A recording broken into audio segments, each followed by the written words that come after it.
All right, so I had put up this post on August 25th.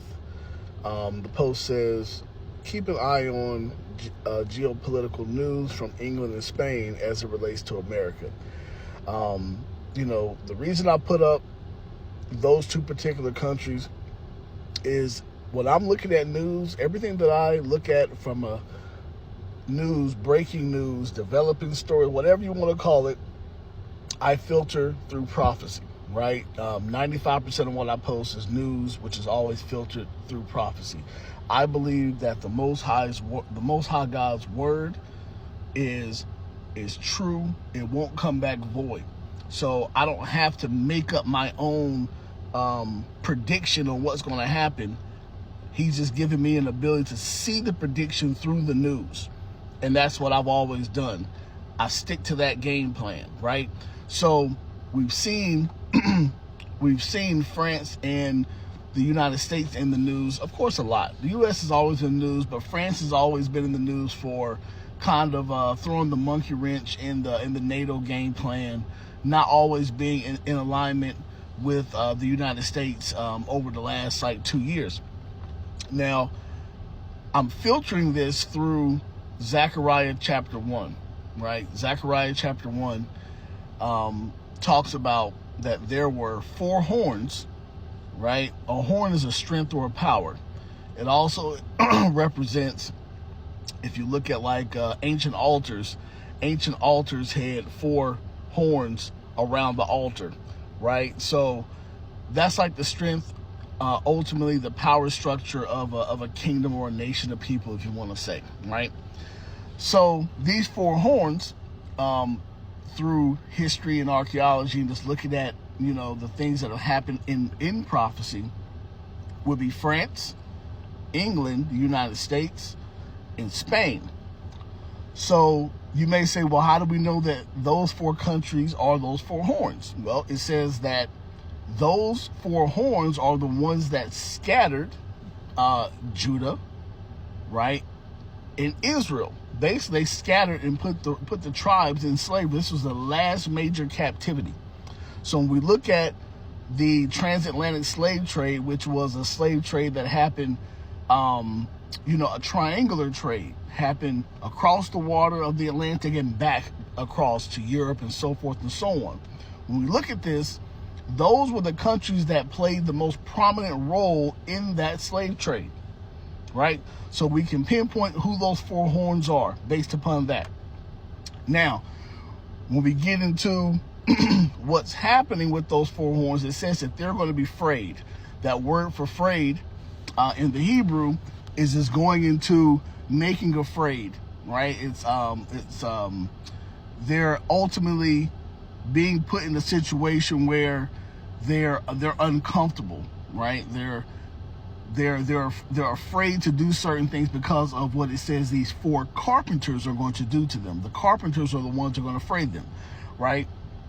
A carpenter doesn't just build things. A carpenter also dismantles things. So in this case, these 4 carpenters are dismantling this power structure. The 4 carpenters would be the brick, right? Started as the brick, went to the BRICS, and then the BRICS Plus. So that's Brazil, Russia, India, and China. So when we look at what has been happening in Ukraine, Russia has the entire Europe, all the European nations afraid. Russia has made them pay attention. They understand that Russia has natural resources, natural gas that heats a lot of their countries. But they're looking at it, the Europeans look at it from the standpoint of, man, the United States of America is sitting across the Atlantic Ocean. We got to deal with this dang on monster right in our backyard. So they're paying close attention. The U.S. is moving in a pattern that they're trying to come out of the Ukraine war. They're trying to stop putting all their money and funds. So what's happening is that this is a fraying of this power structure. So the way that this would work is that you would start to see things between the United States, Spain, France, and Britain, and you would start to see a little bit of I guess if you want to say, disagreements, as far as how to move forward in these different geopolitical spheres, right? So that's what we see right now. We've seen it with France. France has been the one saying, hey, we need to quit relying on the United States. We need our own military in Europe. We're not just outside of NATO, right? We can see Great Britain had already started doing certain things to kind of remove themselves out of like the European Union, and just to make sure that they're kind of shielding themselves from so much, if you want to say, the blame or the focus coming from Russia, right? And the UK, their economy over the last, if you look on August 26th, or excuse me, on August 28th, I stated that the UK economy is now in major trouble. It's on the teeter to crash, just like the United States economy is kind of teetering on a crash. So, and they have other political issues going on also. So that came out. Now we have Spain. Spain is in a disagreement with Israel now. You have to understand that Israel and the United States are one. They're not separate. Israel and the United States will win together and lose together, right? They are one. So Spain doesn't like the fact that Israel conducted those airstrikes on the Hamas leadership in Qatar, and Spain has major issues because of that happening, right? And there's other things that are coming out as it relates to Spain too, but that's the big piece currently with Spain. So as of right now, things are moving in that direction, and we can see that prophecy is moving forward, because now we have the other two horns that are now being put into the news in direct conflict with the other horns. That's the point. So that's how I filter, the news through prophecy, through the Bible. But just got to keep our eyes peeled.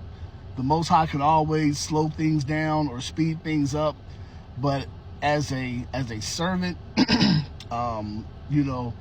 this is what I know I'm supposed to be doing. This is what certain brothers, this is our lot, to give this information, to give this warning, so we know what times that we're in, right? So keep your house in order, right? Things will continue to progress, because as that's happening, things are going to progress in Babylon, aka America. You're going to get more economic talk, more talk on the economy, potential market crashes, the dollar and the debt. You're going to get all these things are together, because all these things are happening at one time at the end, which is what it tells us through prophecy. This is how we know what times that we're in. It's just a matter of whether the Most High speeds it up or slows it down. The more we prophesy these things and we see them, because it tells us in the book of Daniel chapter 12 that knowledge will increase. Everybody does not have 100% of all the breakdowns. All breakdowns are important. We got to understand that, right? Revelation 19:10, the spirit of Yahushua, the spirit of Jesus, is the spirit of prophecy, right? If you keep commandments, you're going to be wanting to understand prophecy. So we got to keep the commandments. We got to have faith. And then in turn, we got to be monitoring the things that are going on, so we're not caught off guard when it's all said and done. So hopefully that helps you to understand sometimes why I put certain posts up. I'll try to do more elaborating on some of these posts. Sometimes it just may take a little bit of time, and sometimes I want you to do a little work on your own or just ask the questions. So, shalom.